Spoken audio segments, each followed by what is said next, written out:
Hello everyone, कैसे हैं आप सभी। उम्मीद करता हूं सभी स्वस्थ होंगे, ठीक होंगे, आपकी पढ़ाई भी सुचारू से चल रही होगी। प्यारे बच्चों, आज हम लोग हिंदी व्याकरण से संबंधित पार्ट थर्ड हम लोग पढ़ने जा रहे हैं। इससे पहले दो पार्ट हो चुके हैं, पार्ट फर्स्ट और सेकंड। उम्मीद करता हूं आप लोगों ने देखा है, तो आप लोगों को शायद उसमें कोई समस्या नहीं होगी। और फिर भी यदि कोई भी कैसी भी समस्या हो तो आप लोग कमेंट बॉक्स में अपनी समस्या को लिख सकते हैं। नेक्स्ट सेशन में उसका समाधान लेकर आ जाऊंगा।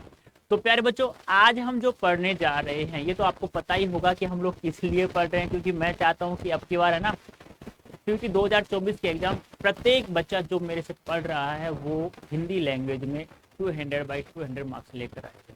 तो यही इसी मुहिम को आगे बढ़ाते हुए मैं सोच रहा हूँ कि यार अभी से क्यों ना बच्चों की पढ़ाई इस प्रकार से करवाएं कि वो अंत तक आए ना, जब तक अपना 12th का एग्जाम देना तब तक तो उसका कोर्स कंप्लीट हो जाना चाहिए। एक बार नहीं, दो बार नहीं, 3 बार। तो चलो, आज हम लोग पढ़ेंगे। दो शब्द हैं मेरे पास। एक है शघोष, इसे हम लोग घोष भी कह सकते हैं, और दूसरा है अघोष। तो जल्दी से मुझे आप लोग कमेंट करके बताइए कि ये दो जो पार्ट हैं, ये वर्णों को जो दो भागों में बांटा गया है, घोष और अघोष या सघोष या अघोष के नाम से, तो इन ये दो भाग है, ये किसके आधार पर बांटा गया है वर्णों को। आपसे पूछा जाए कि घोष और अघोष किसके आधार वर्णों के दो भाग हैं या दो प्रकार है, तो ध्यान रखना, दोनों के दोनों आपसे पूछ लिया जाए नाद या कंपन या गूंज के आधार पर, के आधार पर जो वर्ण होता है, वर्ण दो प्रकार का होता है। कितने प्रकार का होता है? दो प्रकार का। कौन कौन सा? एक होता है अघोष, एक होता है सघोष। सघोष को हम लोग कंपन घोष के नाम से भी जानते हैं। अब यहां मैं बात करूं कि सघोष क्या होता है, अघोष क्या होता है, तो देखो, कल जैसे हम लोगों ने पढ़ा अल्पप्राण महाप्राण पढ़ा था ना, तो हमने परिभाषा उन शब्दों को टुकड़ा करके हम लोगों ने समझा था। एक एक दो दो शब्दों की परिभाषा समझ में आ गई थी। वैसे ही हम लोग यहाँ पर भी पढ़ते हैं। देखो, श एक उपसर्ग है जिसका अर्थ होता है साथ या सहित। क्या होता है? साथ या सहित। और घोष, घोष का अर्थ होता है कंपन, नाद या गूंज। ठीक है।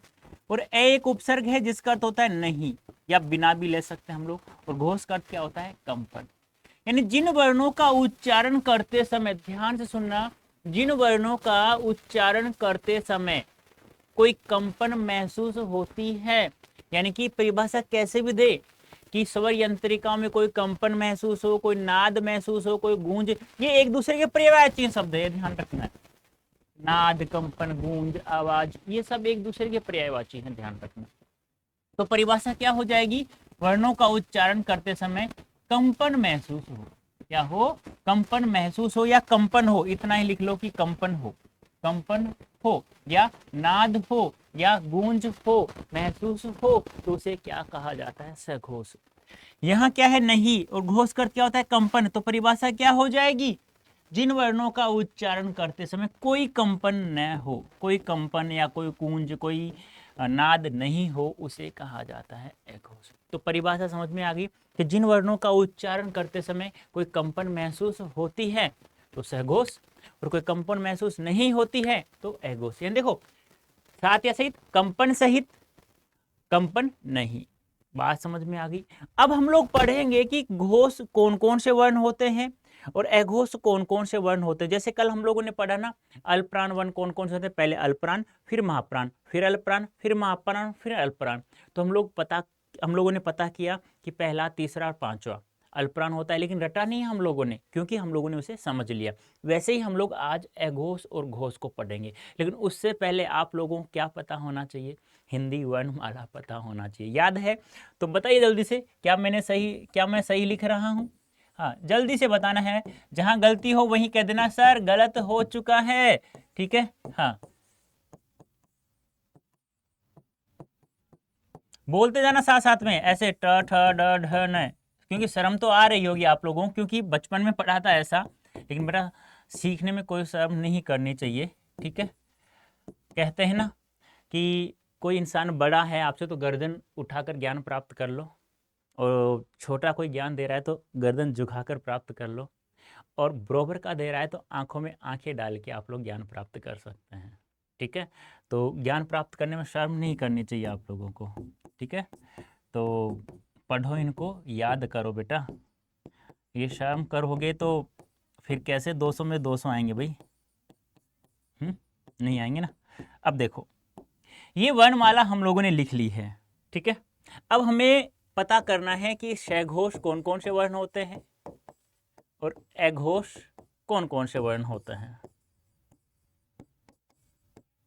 ठीक है, अब देखो, जहां मैंने आयताकार बॉक्स, रेक्टेंगल बॉक्स जो बनाया है वो सभी को दिख रहा होगा, शायद उम्मीद करता हूं सभी को मेरी तरह नज़रें शायद सही होंगी सभी, और किसी की नज़रें यदि खराब हैं तो बेटा हरी हरी सब्जी खाना स्टार्ट कर दो, पालक वगैरह, दाल वगैरह, बथुआ वगैरह। बथुआ आप लोग जानते नहीं है, गाँव के लोग तो जानते हैं, लेकिन आप भी जान जाओगे, सब्जी वाले के पास चले जाना, वो अपने आप बता देगा आप लोगों को। लेकिन हरी सब्जी खाना, क्योंकि आँखों की रोशनी वहीं की वहीं आपकी ठहर सकती है। और यदि ऐसा नहीं करोगे, वही घास फूस खाओगे, बर्गर वगैरह, पिज़्ज़ा वगैरह, आजकल यही चलता है।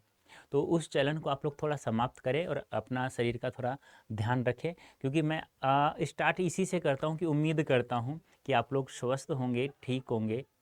तो उम्मीद है मेरी ऐसी, तो उस उम्मीद को आपको खरा उतरना। यदि आप लोग स्वस्थ रहेंगे ना, तो आप लोग, मेरा जो उद्देश्य है कि अब की बार CUET 2024 में हिंदी लैंग्वेज में ही नहीं, प्रत्येक सब्जेक्ट में 200 में 200 नंबर लाना है।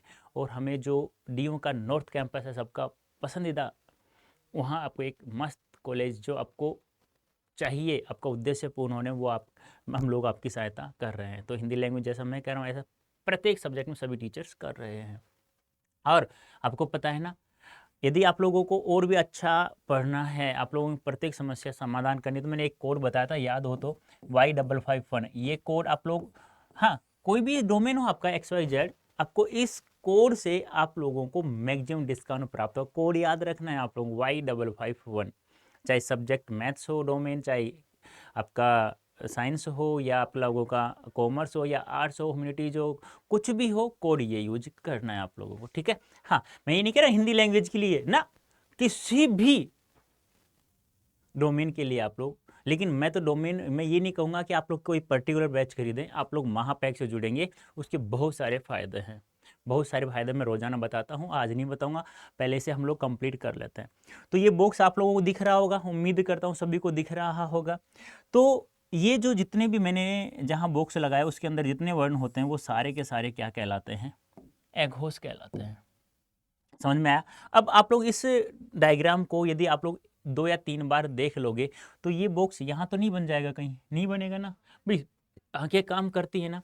तो पहला और दूसरा वर्ण बस वहाँ रेक्टेंगल बनाना है, और नीचे तीनों सेम में हम लोगों को रेक्टेंगल बॉक्स बनाना है, आयताकार बॉक्स बनाना है, वो कहलाते हैं एघोष।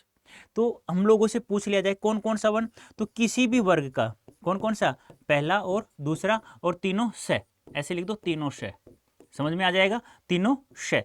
और तीनों शय कौन कौन से होते हैं? सलजम, षटकोण और सलेट, तीनों शय, ऐसे लिख दीजिएगा आप लोग, समझ में आ जाएगा। अब आपसे पूछा जाए कि शयघोष कौन कौन से होते हैं, बस यहां ऐसा मत कर देना अब कहीं ऐसा यहां पे भी गोला लगा लो इस प्रकार से, इस प्रकार से ना। बाकी जितने भी बच चुके हैं, इनके अलावा स्वर हो चाहे वर्ण हो, इनके अलावा वो सभी के सभी क्या कहलाते हैं? शयघोष कहलाते हैं। तो किसी भी वर्ग का कोई भी वर्ग है तो कौन कौन सा बच गया? तीसरा, चौथा, पांचवा, य, र, ल, व और है। प्लस में सभी स्वर, ये भी ध्यान रखना है।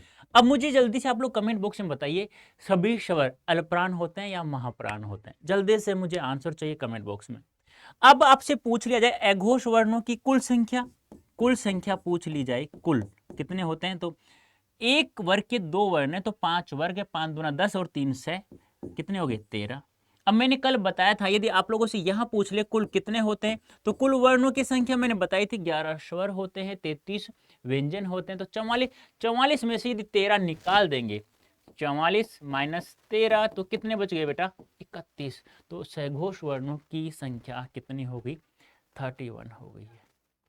बोलो आया समझ में? अब आपको रटना नहीं है कि अल्पप्राण वर्ण 1 3 4 5, पता नहीं, सहघोष नहीं पता। आप लोग क्या करेंगे, रफ को जैसे ही आप लोग एग्जाम हॉल में बैठे हैं तो आपको एक रफ कार्य के लिए एक पेज दिया जाएगा, ठीक है, तो उसके पीछे जाते ही वर्णमाला लिख देनी है आप लोगों को। अब आपसे पूछा जाए किसी वर्ग का तीसरा वर्ण कहलाता है अल्पप्राण या महाप्राण, अरे सर ने बताया था पहले अल्पप्राण फिर महाप्राण फिर अल्पप्राण फिर महाप्राण फिर अल्पप्राण, तो तीसरा अल्पप्राण महाप्राण अल्पप्राण, अरे सही है। अरे बताइए किसी वर्ग का चौथा वर्ण कहलाता है अघोष या सहघोष, अघोष और सहघोष, अरे अघोष में प्रथम दो वर्णों के ऊपर आयताकार बॉक्स बनाया था और तीनों सह पे बनाया था, उसके बाद वाले जितने बच चुके हैं वो सारे के सारे क्या कहलाते हैं, सहघोष वर्ण कहलाते हैं। बात समझ में आई। तो आपसे कैसे भी पूछा जा सकता है, आपसे ऐसे भी पूछा जा सकता है, ध्यान रखना, जैसे मान लो कोई नाम, जैसे मैं अपना ही नाम लिख देता हूं, ये लो भी, ये लो मैंने अपना ही नाम लिख दिया, अब आपसे अंडरलाइन दे देगा ऐसे, बताइए निम्नलिखित शब्द में रेखांकित वर्ण अघोष है या सहघोष है, तो क्या है ये रे, अघोष में आता नहीं, तीनों सह होते हैं और बाकी एक और दो वर्ण होते हैं किसी वर्ग का, तो रे होता है, ये क्या होता है सहघोष होता है। अल्पप्राण या महाप्राण, अब मैंने बताया था अल्पप्राण महाप्राण अल्पप्राण महाप्राण अल्पप्राण, ये तो 5-5 के आयताकार बॉक्स, फिर नीचे 4-4 के, तो पहले अल्पप्राण फिर महाप्राण, तो पहले में ये रे आता है तो रे क्या हो गया, ये क्या हो गया अल्पप्राण हो गया, और क्या हो गया सहघोष हो गया। बस ऐसे आप लोगों से पूछा जा सकता है, डायरेक्ट पूछे बताइए किसी वर्ग का दूसरा वर्ण कहलाता है अल्पप्राण महाप्राण या सहघोष सहघोष, तो ध्यान रखना अल्पप्राण महाप्राण, ये तो क्या हो गया महाप्राण हो गया, और सहघोष या अघोष अघोष होता है, ये भी ध्यान रखना है। तो रटना नहीं है, आप लोगों को समझना है बेटा, जैसा समझा रहा हूं वैसा ही समझोगे ना तो आप लोग दौड़ोगे। तो आज हम लोगों ने क्या पढ़ा, अघोष और सहघोष के बारे में, नाद के आधार पर दो प्रकार का वर्ण होता है, हम लोगों ने जान लिया कि कौन कौन से सहघोष होते हैं कौन कौन से अघोष होते हैं। अब आपसे एक सवाल पूछ रहा हूं मैं आप लोगों से, उसका मुझसे आंसर कमेंट बॉक्स में देना है, ध्यान रखना। क्या, हाँ स्वर होते हैं, जल्दी से बताना मुझे कमेंट बॉक्स, स्वर होते हैं बताना है आंसर, अल्पप्राण या महाप्राण, सहघोष या अघोष, बात समझ में आई। अब आप लोगों को यदि महापैक से जुड़ना है, और जुड़ना है आप लोगों को, यदि महापैक से जुड़ना है आप लोगों को, तो मैंने अभी बताया था क्या कोड क्या यूज करना है, Y55 और मैक्सिमम डिस्काउंट के साथ आप लोग हमारे साथ पेड बैच से जुड़ सकते हैं, क्योंकि महापैक का बहुत सारे फायदे हैं, ये आपके एग्जाम तक रहेगा जब तक CUET एग्जाम नहीं होगा, ठीक है। तो अभी के लिए इतना ही, तो मुझे जल्दी से आप लोग कमेंट बॉक्स में बताएंगे समझ में आया या नहीं आया, यस या नो। ओके प्यारे बच्चों, धन्यवाद, थैंक यू सो मच।